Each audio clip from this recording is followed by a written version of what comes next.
السلام علیکم ورحمۃ اللہ وبرکاتہ۔ الحمد للہ رب العالمین والعاقبۃ للمتقین والصلاة والسلام علی اشرف الانبیاء والمرسلین نبینا محمد وعلی آلہ وصحبہ اجمعین ومن تبعهم بإحسان إلى يوم الدين أما بعد،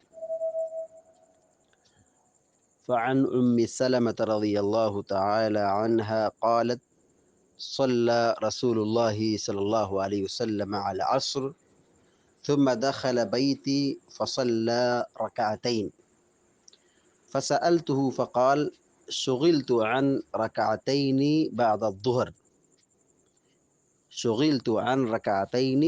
الظهر فصليتهما الآن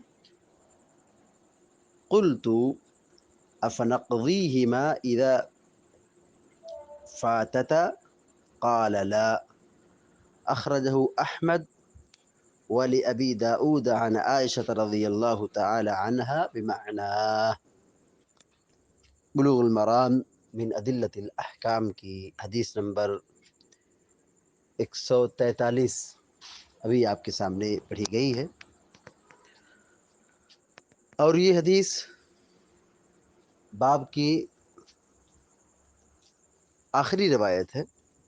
اس کے بعد ایک نیا باب جو کتاب الصلاۃ کا دوسرا باب ہے، باب الاذان، انشاءاللہ اس کو کل پڑھا جائے گا۔ تو باب المواقیت، نماز کے اوقات کا یہ آخری حدیث ہے، باب کی یہ آخری حدیث ہے۔ ام المؤمنین حضرت ام سلمہ رضی اللہ تعالیٰ عنہ بیان فرماتی ہے۔ ام سلمہ ازواج مطہرات میں سے، ان کے بارے میں مختصر معلومات دیکھیں۔ ام سلمہ یہ کنیت ہے، نام ان کا ہند بنت ابی امیہ رضی اللہ تعالی عنہ ہے۔ ان کی پہلی شادی یعنی نبی صلی اللہ علیہ وسلم سے پہلے ابو سلمہ عبداللہ بن عبد الاسود رضی اللہ تعالی عنہ سے ہوئی تھی۔ جنگ احد میں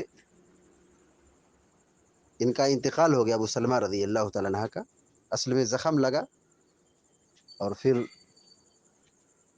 جنگ احد کے بعد زخم درست نہیں ہوا، ابو سلمہ رضی اللہ تعالی عنہ کا انتقال ہو گیا۔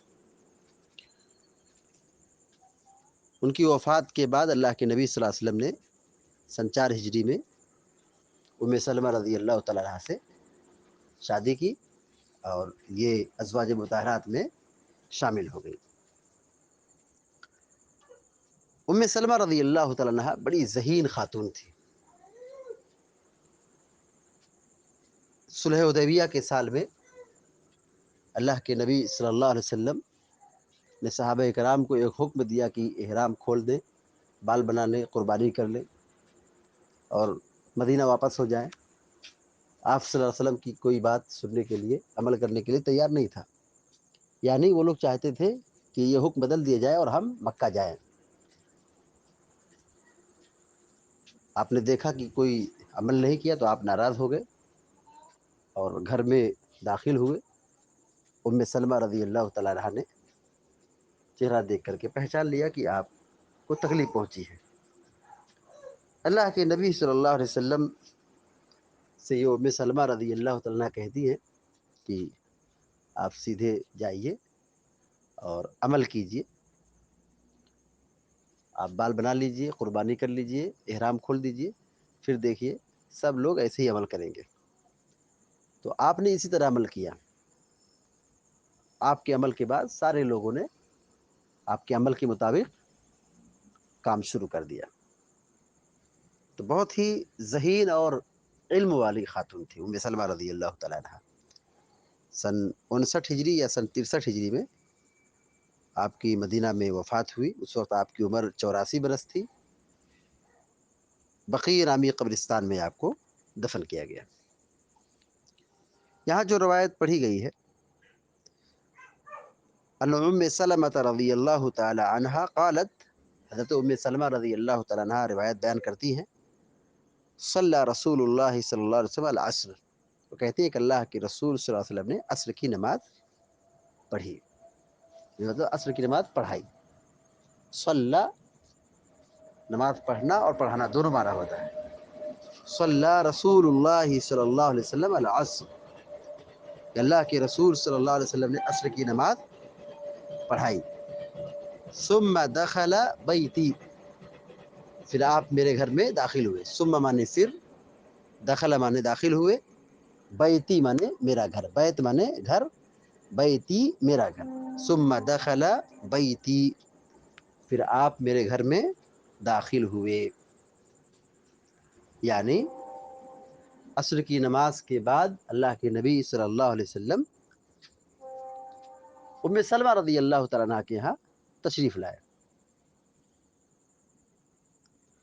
آپ صلی اللہ علیہ وسلم کا معمول یہی تھا کہ عصر کی نماز کے بعد ازواج مطہرات کے یہاں جاتے تھے، بیٹھتے تھے، بسا اوقات کبھی کچھ کھاتے پیتے تھے. اسی کے بارے میں وہ کہتی ہے کہ آپ میرے یہاں تشریف لائے. ثم دخل بیتی، کہ آپ میرے گھر میں آئے، داخل ہوئے.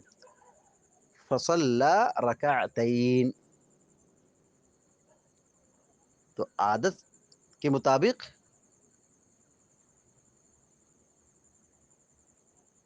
کام نہیں کیا، یعنی جیسے پہلے آتے تھے بیٹھتے تھے، لیکن اس مرتبہ جب آئے تو خلاف معمول عمل کیا.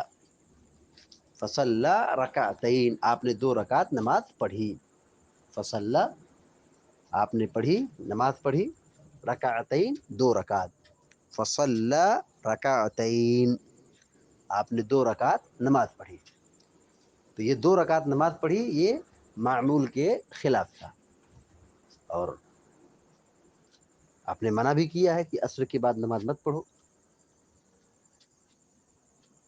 لیکن اللہ کے نبی صلی اللہ علیہ وسلم نے عصر کے بعد 2 رکعت نماز پڑھی. تو حضرت ام سلمہ رضی اللہ تعالیٰ نے سوال کر لیا، پوچھ لیا. کہتی ہیں فسألتہ، تو میں نے آپ سے سوال کیا. سأل یسأل، سوال کرنا، سألت متکلم کا صیغہ ہے، میں نے سوال کیا. فسألت، میں نے سوال کیا، ہوں ان سے یعنی آپ سے. فسألتہ، تو میں نے آپ سے سوال کیا. سوال کیا کیا؟ یہی پوچھا کہ عصر کے بعد نماز پڑھنا تو منع ہے، اور آپ کبھی نماز نہیں پڑھتے تھے، آپ اچانک 2 رکعت نماز پڑھ رہے ہیں، یہ کون سی نماز ہے؟ یہ کون سی رکعت ہے کہ آپ ابھی عصر کے بعد نماز پڑھ رہے ہیں؟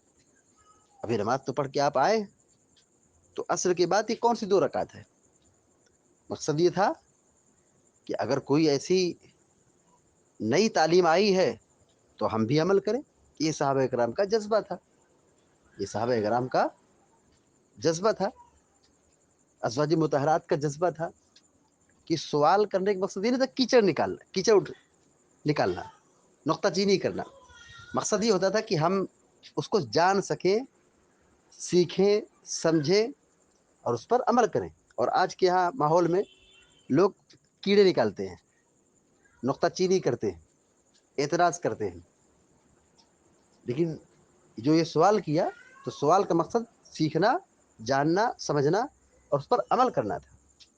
فسألتہ، تو میں نے اس کے بارے میں آپ سے پوچھا کہ یہ کون سی نماز ہے، کیسی نماز ہے، آپ کیسے پڑھ رہے ہیں؟ فقال شغلت عن رکعتین، شغلت عن رکعتین بعد الظہر. پیارے نبی صلی اللہ علیہ وسلم فرماتے ہیں کہ ظہر کے بعد کی جو 2 رکعت پڑھنی تھی وہ میں پڑھ نہیں سکا. شغلت، مجھے مشغول کر دیا گیا. شغلت، مجھے مشغول کر دیا گیا. عن رکعتین، ان دونوں رکعتوں سے. مشغول کر دیا گیا مطلب کہ روک دیا گیا. بعد الظہر، ظہر کے بعد، یعنی ظہر کی 4 رکعت جو فرض ہے، اس کے بعد 2 رکعت سنت موقدہ ہے. تو سنت موقدہ 2 رکعت جو پڑھنی تھی، پیارے نبی صلی اللہ علیہ وسلم کو روک دیا گیا. یہ مطلب ہے کہ شغلت عن رکعتین بعد الظہر، کہ میں ظہر کے بعد کی 2 رکعت پڑھنے سے مشغول ہو گیا. مشغول ہو گیا مطلب مجھے روک دیا گیا، پڑھنے کا مجھے موقع نہیں ملا.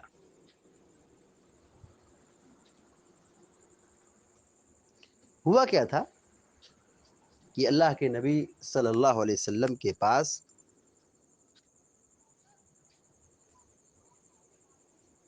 ایک وفد آیا تھا، وفد عبد القیس. یہ جواسا نامی جگہ سے آئے تھے. تو اللہ کے نبی صلی اللہ علیہ وسلم نے مہمانوں کی ضیافت اور ان سے بات چیت اور ان کو وقت دینے میں لگے رہے، یہاں تک کہ آپ نے سنت نہیں پڑھی، سنت آپ نے چھوڑ دی. اور اسی دوران صدقے کا کچھ مال پہنچ گیا تھا، تو مال تقسیم کرنے میں آپ لگے رہے، یہاں تک کہ عصر کا وقت ہو گیا اور آپ یہ 2 رکعت سنت نہیں پڑھ سکے. تو اب 2 رکعت جو ظہر کے بعد سنت موقدہ تھی آپ نہیں پڑھ سکے تھے. کہتے فصلیتہما الآن، ان 2 رکعتوں کو میں نے ابھی ادا کیا ہے. فصلیت، میں نے پڑھا ہے، ہما، ان 2 رکعتوں کو، الآن، اس وقت. فصلیتہما الآن، میں نے ان دونوں رکعتوں کو اب اس وقت ادا کیا ہے. یعنی سوال یہ تھا کہ آپ عصر کے بعد کون سی 2 رکعت پڑھ رہے ہیں؟ جواب کیا دیا؟ کہا کہ ظہر کے بعد تھوڑی مصروفیت تھی، مہمان آئے تھے اور کچھ مال آیا تھا صدقے کا، اس کو تقسیم کرنا تھا. اسی 2 کاموں میں لگ گیا تو وقت چلا گیا. تو عصر کے بعد مجھے فرصت ملی، میں نے 2 رکعتوں کو ابھی عصر کے بعد ادا کیا ہے. تو یہ وہ نماز ہے جو سنن رواتب میں سے ہے، سنت موقدہ میں سے ہے. ظہر کے بعد کی 2 رکعت سنت ہے، کوئی الگ سے نئی نماز نہیں ہے. فصلیتہما الآن، اس کو میں نے ابھی ادا کیا ہے. معلوم یہ ہوا کہ اگر سنت چھوٹ جاتی ہے تو اس کی قضا کی جا سکتی ہے، بشرطے کہ وہ سنن رواتب یا نفل یا سنت فوت ہو جائے کسی وجہ سے، کسی سبب سے، کسی سبب اور ریزن سے اگر وہ رکعت چھوٹ جائے تو ہم اسے پڑھ سکتے ہیں. لیکن ہم جان بوجھ کے بیٹھے ہیں، سستی اور کاہلی کا مظاہرہ کر رہے ہیں، تو پھر اس کو بعد میں پڑھیں. تو یہ چیز اچھی بات نہیں ہے، یہ چیز اچھی بات نہیں ہے کہ آدمی کے پاس وقت ہے، فرصت ہے، نہیں پڑھ رہا، بعد میں اس کی قضا کر رہا ہے، تو یہ غلط ہے. یہ کیا ہے؟ صحیح نہیں. ہاں کبھی کسی وجہ سے آدمی برابر پڑھتا تھا، لیکن کسی وجہ سے، کسی مصروفیت سے اس کی کوئی سنت چھوٹ گئی ہے تو بعد میں اس کو پڑھ سکتا ہے. جیسے مثال کے طور پر فجر کی جو سنت ہے، آدمی لیٹ اٹھے یا نہ پڑھ سکے، نہ پہنچ سکے، تو وہ فجر کی فرض نماز کے بعد فجر کی 2 رکعت کی سنت جو ہے ادا کرے گا. اسی طرح وتر کی نماز نہیں پڑھ سکا ہے تو وتر کی نماز کی قضا کرے گا. اسی طرح جو سنن رواتب ہیں، اگر وہ کسی مجبوری کی بنیاد پر، کسی وجہ سے، کسی ریزن سے، جیسے کوئی مہمان آ گیا یا کوئی کام نکل آیا، آدمی مصروف ہو گیا، نہیں پڑھ سکا، تو وہ عصر کے بعد یا جب اس کو فرصت اور وقت ملتا ہے تو وہ بالکل پڑھ سکتا ہے. پیارے نبی علیہ السلام نے کیا کہا؟ فصلیتہما الآن، تو اس کو میں نے ابھی پڑھا ہے. تو اس واقعے سے یا اس حدیث سے یہ بات استدلال کی جا سکتی ہے کہ جو سنن رواتب ہیں اس کو بعد میں ادا کرنے کی گنجائش ہے۔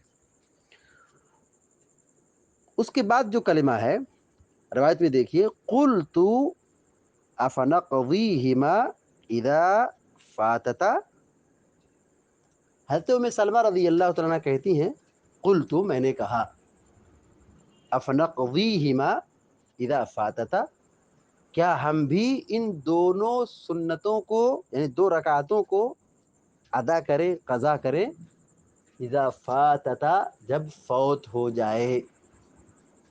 قضا یقضی مانے پورا کرنا، افنقضیہما، کیا ہم ان 2 رکعتوں کی قضا کریں، کب؟ اذا، جب، فاتتا، دونوں فوت ہو جائے یعنی چھوٹ جائے۔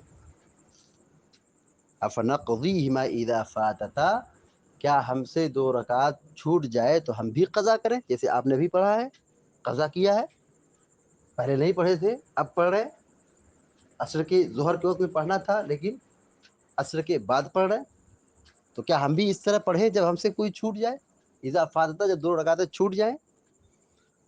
قال لا، آپ نے کہا نہیں، قال لا، آپ نے کیا کہا؟ نہیں۔ یہ جو لفظ ہے افنقضیہما اذا فاتتا قال لا، وہاں تک تو روایت صحیح ہے، وہاں تک تو روایت درست ہے، لیکن یہاں پر جو استعمال ہوا ہے لفظ افنقضیہما اذا فاتتا قال لا، اس کے بارے میں اہل علم کی ایک رائے یہ ہے کہ یہ روایت ضعیف ہے، غیر محفوظ۔ افنقضیہما، یہ جو کلمہ پوری حدیث نہیں، وہاں تک روایت صحیح ہے کہ آپ کی ظہر کی 2 رکعت سنت چھوٹ گئی تو آپ نے عصر کے بعد نماز پڑھی، یہاں تک تو واقعہ صحیح ہے، لیکن اس کے بعد جو ام سلمہ کا قول ہے رضی اللہ عنہا کہ افنقضیہما اذا فاتتا، اس کے بارے میں اہل علم کا یہ کہنا ہے کہ یہ صحیح نہیں ہے، یہ ضعیف ہے اور غیر محفوظ ہے، یہ ضعیف ہے، غیر محفوظ ہے۔ لہذا معلوم یہ ہوا کہ اگر کسی کی رکعت چھوٹ جاتی ہے، سنت چھوٹ جاتی ہے، تو بعد میں وہ اس کو ادا کر سکتا ہے، بشرطے کہ وہ اس کو عادت نہ بنائے، مطلب کسی مجبوری کی بنیاد پر چھوٹ جائے تو اس کو وہ ادا کر سکتا ہے۔ حدیث کا ترجمہ پھر سے دیکھ لیجئے۔ حضرت ام سلمہ رضی اللہ تعالیٰ عنہ بیان فرماتی ہیں کہ صلی رسول اللہ صلی اللہ علیہ وسلم العصر، کہ اللہ کے رسول صلی اللہ علیہ وسلم نے عصر کی نماز پڑھائی، ثم دخل بیتی، پھر آپ میرے گھر میں داخل ہوئے، فصلی رکعتین، تو آپ نے 2 رکعت نماز پڑھی، فسألتہ، تو میں نے آپ سے اس کے بارے میں پوچھا، فقال، آپ نے کہا، شغلت عن رکعتین بعد الظہر، کہ ظہر کے بعد کی 2 رکعت سے میں روک دیا گیا تھا، مصروف ہو گیا تھا، مشغول ہو گیا تھا، فصلیتہما الآن، تو میں نے اس کو ابھی پڑھا ہے، قلت افنقضیہما، تو میں نے کہا کہ کیا ہم بھی اس کی قضا کریں، اذا فاتتا، جب یہ 2 رکعتیں چھوٹ جائیں، قال لا، تو آپ نے کہا نہیں۔ اخرجہ احمد، اس حدیث کو امام احمد بن حنبل نے ذکر کیا ہے، ولی ابی داؤد عن عائشہ رضی اللہ تعالیٰ عنہ بمعنیٰ، اور ابو داؤد کی روایت میں حضرت عائشہ صدیقہ رضی اللہ تعالیٰ عنہ سے اسی معنی اور اسی مفہوم کی روایت موجود ہے۔ اللہ کے نبی صلی اللہ علیہ وسلم نے ظہر کے بعد کی 2 رکعت سنت کو بعد میں پڑھا، عصر کے بعد پڑھا، تو اس دن جب آپ کی رکعت چھوٹ گئی تھی تو آپ نے پڑھا، آپ نے سنت ادا کی، پھر اس کے بعد آپ اسی پر ڈٹے رہے، عصر کے بعد آتے 2 رکعت نماز پڑھتے، عصر کے بعد آتے 2 رکعت نماز، ہمیشہ، ہر روز 2 رکعت نماز آپ ہمیشہ پڑھتے تھے، 2 رکعت ہمیشہ آپ ادا کرتے تھے، کب؟ عصر کے بعد۔ کیوں ایسا؟ کیونکہ اللہ کے نبی صلی اللہ علیہ وسلم جب کسی کام کو پکڑتے، جب کسی کام کو کرتے، تو آپ اس پر استقامت برتتے تھے، اسی پر ڈٹے رہتے تھے، اسی پر مداومت برتتے تھے، تو تو آپ نے ایک دن عصر کے بعد نماز پڑھی تو اس کے بعد آپ جب بھی آئے گھر میں تو 2 رکعت عصر کے بعد پڑھتے تھے.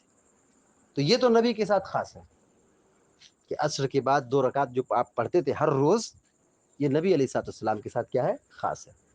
لیکن رہا مسئلہ اس کا کہ آدمی سنن رواتب کو بعد میں ادا کرے، تو اس کی گنجائش ہے اس شرط کے ساتھ کہ وہ کسی بڑی مجبوری اور کسی وجہ سے نہ پڑھ سکا ہو تو وہ بعد میں قضا کر سکتا ہے، بعد میں پڑھ سکتا ہے. لیکن آدمی جاگ رہا ہے، جان رہا ہے، وقت ہے، فرصت ہے، سستی کاہلی میں ڈوبا ہے، پھر وہ جا کے بعد میں پڑھے، تو یہ اچھی بات نہیں ہے. اس روایت سے جو بات معلوم ہوئی، نمبر 1، سنن رواتب کی پابندی کرنا چاہیے. سنن رواتب یعنی جو فرض نماز سے پہلے اور بعد میں جو رکعت، اس کو سنن رواتب کرنی. فجر سے پہلے 2 رکعت، ظہر سے پہلے 4 رکعت یا 2 رکعت، ظہر کے بعد 2 رکعت، مغرب کے بعد 2 رکعت، عشاء کے بعد 2 رکعت، ان نمازوں کو سنن رواتب کہا جاتا ہے. تو ظہر کے بعد بھی 2 رکعت ہے، تو آپ نے اس کو عصر کے بعد ادا کیا ہے. کب؟ جب آپ سے یہ رکعت چھوٹ گئی ہے. تو معلوم یہ ہوا کہ سنن رواتب کی پابندی کرنا چاہیے. دوسری بات یہ معلوم ہوئی کہ نماز کی پابندی کرنا چاہیے. افسوس کا مقام ہے کہ ہمارے سماج میں بے نمازی بہت زیادہ ہے، نماز پڑھنے والے بہت تھوڑے. بے نمازی بہت زیادہ ہے. تو نماز کی پابندی کرنا چاہیے. تیسری بات یہ معلوم ہوئی کہ سنن رواتب جب کسی وجہ سے چھوٹ جائے تو بعد میں بھی ادا کر سکتے ہیں. اللہ کے نبی صلی اللہ علیہ وسلم جو روزانہ پڑھتے تھے عصر کے بعد، یہ آپ کے ساتھ خاص ہے. لیکن جو آپ نے عصر کے بعد 2 رکعت پڑھی ہے، جو وہ چھوٹ جانے کی بنیاد پر، تو علماء کی جماعت یہ کہتی ہے کہ اگر کسی عذر شرعی کی بنیاد پر کسی وجہ سے چھوٹ جائے تو بعد میں اس کو ادا کر سکتے ہیں. چوتھی بات یہ معلوم ہوئی کہ ممنوع جو اوقات ہیں اس میں بھی فوت شدہ نماز پڑھ سکتے ہیں، چھوٹی ہوئی نماز کو ادا کر سکتے ہیں. مکروہ وقت، ممنوع وقت، جیسے عصر کے بعد کا جو وقت ہے یہ ممنوع وقت ہے، مکروہ وقت ہے، اس میں نماز پڑھنا منع ہے. آپ نے وہ 2 رکعت نماز پڑھی، اس سے یہ نقطہ نکلتا ہے کہ مکروہ اوقات میں بھی فوت شدہ نمازوں کو ادا کر سکتے ہیں. پانچویں بات یہ معلوم ہوئی کہ گھروں میں نوافل کی پابندی کرنا چاہیے. آخری بات یہ معلوم ہوئی کہ سوال کرنا چاہیے. سوال کرنے سے علم کا راستہ آسان ہوتا ہے. پوچھنے سے بات سمجھ میں آتی ہے، جانکاری حاصل ہوتی ہے، علم کا دروازہ کھلتا ہے. تو اچھا سوال کرنا چاہیے. اللہ تعالیٰ سے دعا ہے کہ اللہ تعالیٰ ہم سب کو، آپ سب کو نیک عمل کی توفیق عطا فرمائے. آمین رب العالمین. وصلی اللہ علی نبینا محمد وسلم تسلیما کثیرا. السلام علیکم ورحمۃ اللہ وبرکاتہ.